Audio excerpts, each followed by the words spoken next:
The DNC National Convention just ended and Kamala Harris made her speech. I made a video on Instagram saying I have no idea what her presidential policies are.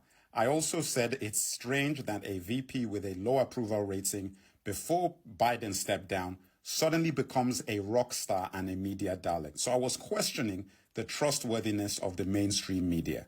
I was questioned as to why I'm speaking about this because I'm an African and that I should stay out of American business. This is Muammar Gaddafi. He was the last great leader in Africa and was trying to unite the continent, give us a single currency and liberate us from the West. America helped to murder him in 2011.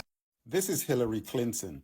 I posted a video on my platform where when she was told of the murder of Gaddafi, she laughed her face off. This is the video right here. You remember that video? This is Barack Obama, the US president that oversaw the murder of Muammar Gaddafi, an event that led to the destruction of Libya and the demise of a dream to bring prosperity to Africa.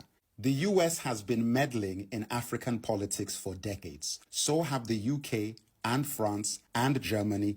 The list goes on and on and on of countries and governments that cannot keep their noses out of African politics. These are Congolese children in cobalt mines in the Congo. This scene that you're seeing here is mirrored all over Africa, producing resources that is taken by the West, specifically the United States, UK, and so on and so forth, under the auspices of US foreign policies in these countries that do nothing to stop this sort of stuff from happening. So you can continue to have computer chips and facilities and cars and Teslas and all these things that these young children who are dying in these mines are providing. And you remember the Sahel Alliance, the union between Burkina Faso, Mali, and Niger that you all celebrated when I talked about it? That is Assimi Goïta, General of Mali, General Tiani of Niger, Captain Ibrahim Traore of Burkina Faso.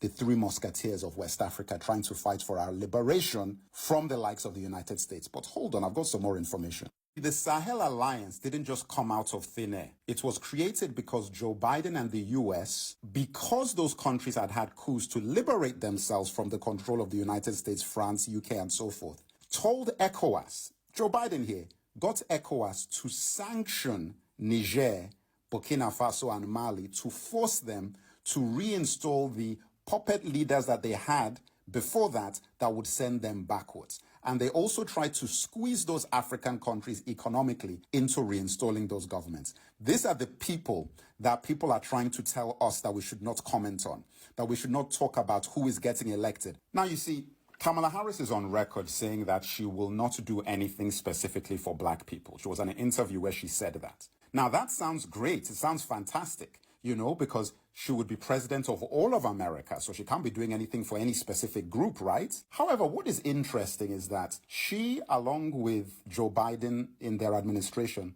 have no problem talking about or doing policies specifically for the LGBTQ community, for the Asian community with the Asian hate crime bill, and for the border, you know, with the Mexicans and people crossing the border with ICE. When in January, the 1st January that the guy got into office, his executive order was to deconstruct all the stuff that Trump was doing to put those guys in prisons and, you know, the detention camps that they had, and they were raiding houses and sort of all that stuff, including the stuff that they're doing for immigrants or migrants who are coming in, where they're giving them payment packages and all these things.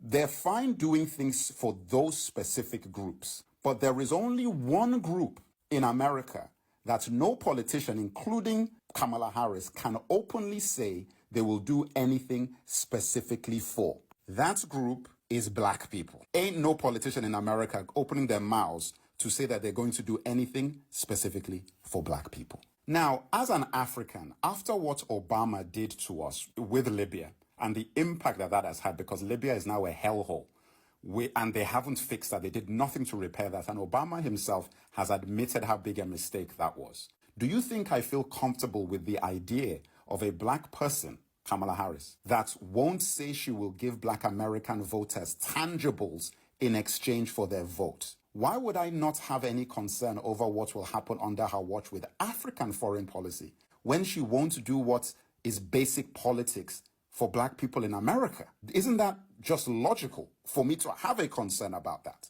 And another thing, because people keep bringing up this rhetoric of like, she's been the vice president or she's coming with fresh ideas. This is fresh. We want somebody younger. We want somebody new. This is what people seem to be forgetting. Now, Kamala Harris is the sitting vice president. She's not new. So the thought of her being the one with fresh ideas doesn't even make sense. She ran in the previous elections as well and didn't even make it through the primaries. So this is not somebody who's new to the game. She's literally in office right now. And yes, maybe she's not the top person in office, but she's made very, very clear where she stands on a lot of issues. So for me, as far as the swing vote is concerned, which is the black population, you can't expect anything if you don't ask for anything. So if you vote for somebody that you never demanded that they give you something in exchange for your vote, how can you then be angry when they get into office and they don't do anything for you? That doesn't even make any sense. I mean, and that is the reason why I'm looking at this and saying that as an African, I'm very concerned about what these previous presidents of America have done to Africa. And the fact that if somebody else is going to get into office, I have every right to comment on it based on what they've done in my continent. Now, don't get it twisted. I would never advocate voting for Donnie T, Donald Trump. So everyone trying to say that criticism of Kamala Harris is advocating for Trump, you're being ridiculous, disingenuous. You're creating straw man arguments, and you're trying to be tricky. It doesn't work over here. Me saying that I don't support what is going on over here doesn't mean that I'm advocating voting for this guy. Point blank, period. And it isn't the job of black American voters to save America and save the world again from this guy when these folks who've been in office didn't do the right thing by making sure that they could consolidate that vote. However, think about this. The only American president in the last few decades not to start a new war, sanction an African nation, assassinate an African leader, or dramatically increase African-owed debt to the West was Donnie T. That's a crazy thing to think about, isn't it? Still, I wouldn't vote for him, but wow.